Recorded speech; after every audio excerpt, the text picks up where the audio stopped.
Yeah.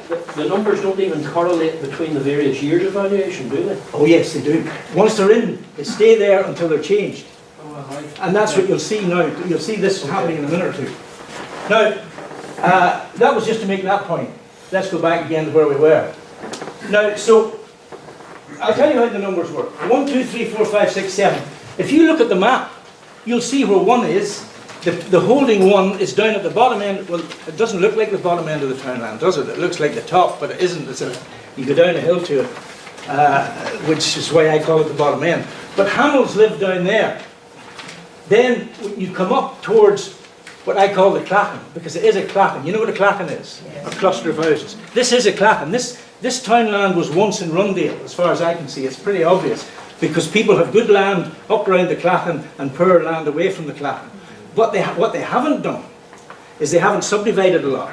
If that had been around Balachi and South Derry, there would have been where the tenants had complete freedom because of they had what are known as perpetuity leases, so they virtually had a freehold. They could do what they liked, and they would have subdivided the townland for their sons, and it was just a patchwork quilt of little holdings, so small that you could, unless you had some other income, which you would have had in those days from linen, but once the linen goes, you're finished. You can't survive on 3 acres of land, so you have to either get rid of it and emigrate or do whatever. So, as you go up to the clachan, you come to Adam Pinkerton's farm. Well, now, you know what a cottier is?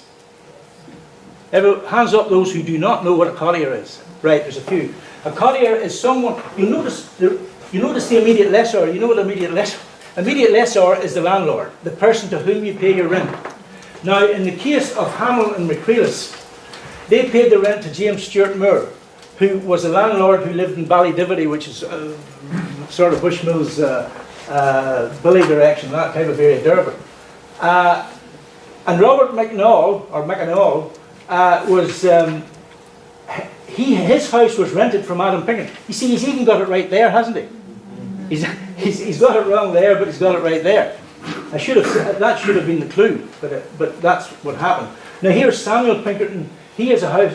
Now he has 1, 2, 3, 4 plots of land. You see where they are, 3A, B, C, D. You notice they're dotted all over the place. Very few people here have what would be known as a contiguous farm. In other words, all the fields are within the one boundary. The same thing applies to R4, 4A, B, C. 4A is way over on the other side of the road if you look at the map. 4B is up near where his house is, and 4C is a little bit of land further on down. Am I right?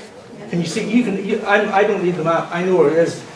Can you see it? Yes. Then 5. Now 5 is the only man. Look at this 5, John Hart. Now the Harts live in Kildare and Seacon Beg. They did live for a time in Seacon Moor, but you'll notice it's land only. His farm is not there. His farm is somewhere else. This is just an out farm. And on it he has 1, 2, 3, 4 cottiers. John Hart, John Wilson, Ezekiel McLaughlin and Hugh Freeman. That is because they rent from John Hart. So the cottier is the person who rents from the farmer and has no land. The farmer is the tenant who rents from the landlord and has land. Does that make sense? No? You got it? Right. Now, so look at 4BA. You'll notice the little a. You'll notice, first of all, the capital letters. I've forgotten. The capital letters, and then the lowercase letters. The lowercase letters are for houses. The capital letters are for land, plots of land. Now, occasionally they will use a lowercase letter for a small garden. Occasionally, but only maybe once in 1,000 times. So, he lives in 4BA. Can you find 4BA on that map? Not very well, can you? It's the scale of the map, isn't it? You have problems with it. I have. I can't. I mean, I know where it is, but if I didn't know where it was originally, and I had to do something I'm going to do in a moment to show you what I mean. Here we have 6BA. Now, there's another mistake. Look what he's done. He's put the A in the wrong place. The printer has, and it's easy to do when you're doing a lot of, he's doing thousands of these townlands. He's not just doing one. There's the A against 6A, but you look where 6A is on your map, and you'll see there's no house in that plot. Am I right? You see that clearly? Now, if you look at 6B, you will see there actually, well, again, it's hard to see the A, but there is an A in 6B because that's where the house actually is. And if I went back and looked at the original, look at the original. There's the original. 6A has no house, but 6BA has a house. So he has mistakenly put that in there. But this is the point. Mistakes do happen in the Griffith's valuation and in the census too. You realise that. The sources aren't necessarily always accurate. Just because they're original doesn't mean that in fact they're always correct. You must be aware of that. Just because you get an original source, as I say, it doesn't mean it's perfect. Now, so we've got that. Anything else I need to explain there for you? That's just described. Notice description of tenement. It's described. That's description of holding. And you've got house, office. You're not like the Americans and think this is an office. Quite a lot of American people write to me and say they seem to think that office means, you know, there should be a computer sitting there in the office type of thing, but it isn't. An office is an outbuilding. And you'll find that some older farmers would refer to outbuildings as offices. But we think of offices now as something like this here. So house, office and land, or house, offices and land. Now that's one question. Just sorry. What is the heritage? I was good man. Yeah, I'm glad you noticed it. Yes. When I see that, that's good. The Herd's house, and you notice it's James Pinkerton. The Herd's house is really, it's what, in Gaelic term, a bullying house. It's a house that is used periodically, usually in the summertime, when you're herding cattle. Because the cattle would be herded down in the moss or down in all sorts of places, or up the mountain or whatever, and there would be a herd's house, which is really only a temporary dwelling.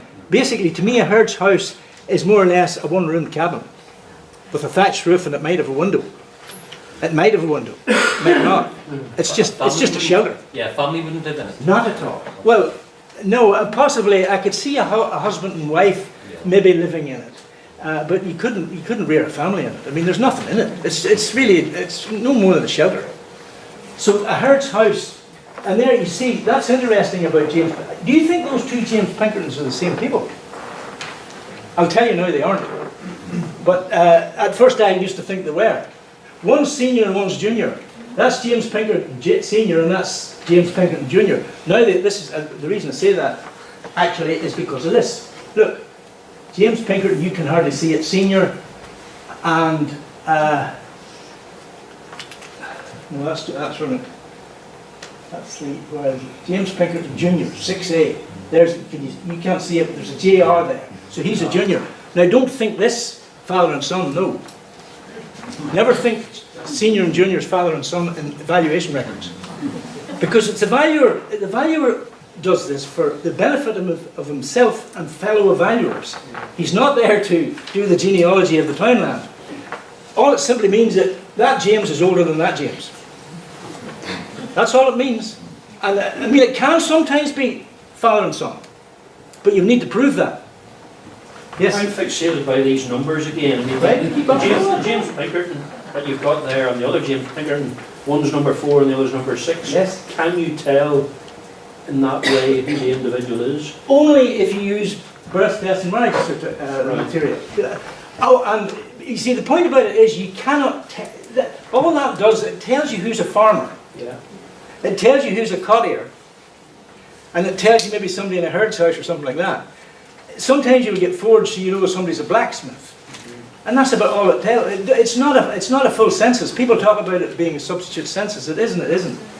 Well, number 4, for example, there you've A, B and C and the land's scattered over the place. And they're all scattered. But you can tie that down to that individual. That's Oh what yes. I'm getting at. Oh, I can tie it down to that. And I can tell you who he is. Okay. Exactly. Maybe I should do, well no, I want to do something before I do that. I want to go to a site called Ask About Ireland. Because you've got a map there which is taken from the Ask About Ireland. How many people have been or know about, how many have actually been to the site and used it? Not so many. A few. Right, let's go to the site then. When was that started? Oh, about 4 years ago. But it's got better. Maybe 5 years ago. Commercial one? No, it's free. Absolutely free. Brilliant site. You'll have to bear with me, folks, until I get there. I'll have to go there to show you how to do it, because I could do it with a PowerPoint, but it means screenshots and it doesn't work very well. So I'm going to go, there it's there. Now I have already been there this morning, before I started.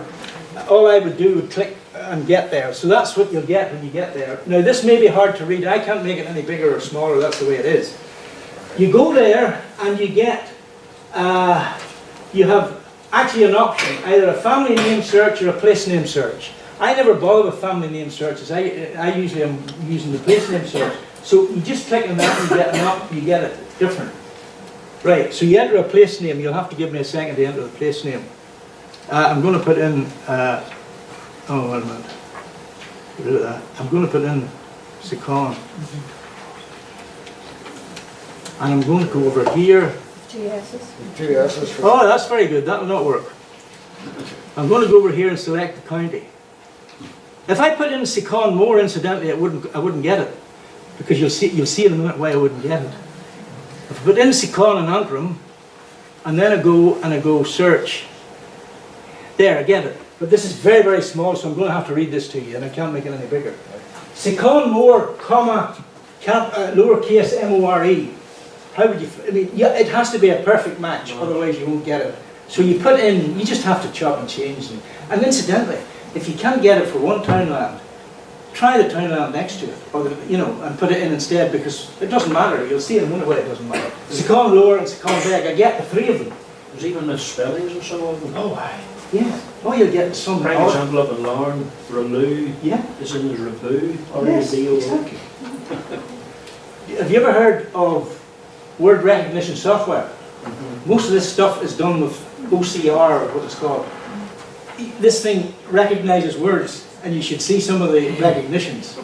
They're unbelievable. And then once it's recognized it once that way, if it sees it again, it's the same, and it repeats the mistake again and again and again. Okay, right, so we've got there. Now, you've got a list of stuff along here, kind of the occupants. If you want to see the Griffiths, if you want to actually see the Griffiths page, you go to the occupants. And then you go to the original page. And there it is. And you can print it out. You can do that for any townland in Ireland, the whole of Ireland. You don't need to go to the library anymore. You just do it there.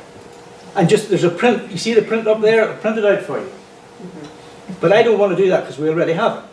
I want the map instead. Map views. There are two possible map views. This one here I don't use anymore. It's inside its own box, and no, I don't like it.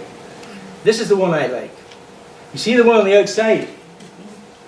This one is one that will open in a separate window and will allow you to do all sorts of things. I click on this one, and here's what I get. I get a great big Google map. Now, it's hard for you to see this, but I'm going to change the scale. This is a Google map. You zoom in, you zoom out, you zoom, you move around.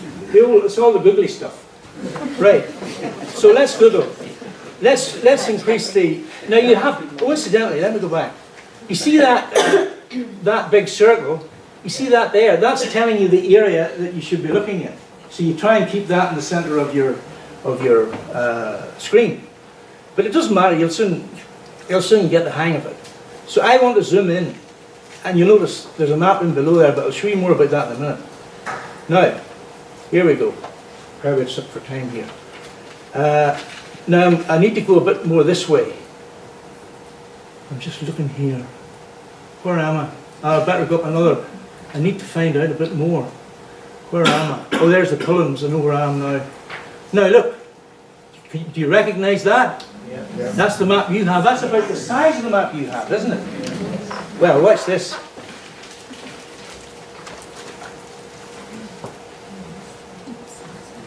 Now can you see a bit better? Now it's a bit fuzzy maybe at the back, I'm afraid. If I go up too high, I'll lose something, I think. I'll risk it. Oh no, I can do one more. Can you see it now? Now you need to be able to, there's a bit of the map missing. There's a bit of the map missing here. What, you have it. Now look, there is an A and a B. Now that belongs to plot 7. Now you see exactly where A, that's A there, and that's B there, on the other side of the road. Right? Now do you see that A, and you see that big long house there? It's actually 120 feet long. It's not there anymore, but I know it's 120 feet long from something else. Now, there's another one, you'll see it in a minute or two. Now that is, you see this thing here, this is sort of like a curly thing to join this piece of land to that, because that's part of 4B, and that's the rest of 4B. If you look at your map, you'll see that. Over here you've got 3B. Now 3B is that wee area there, and that's part, this is a big lot, this doesn't exist anymore, but I measured out in spaces, it's something like 85 yards long. Is there any reason for it? Oh yes, they were all weavers. There were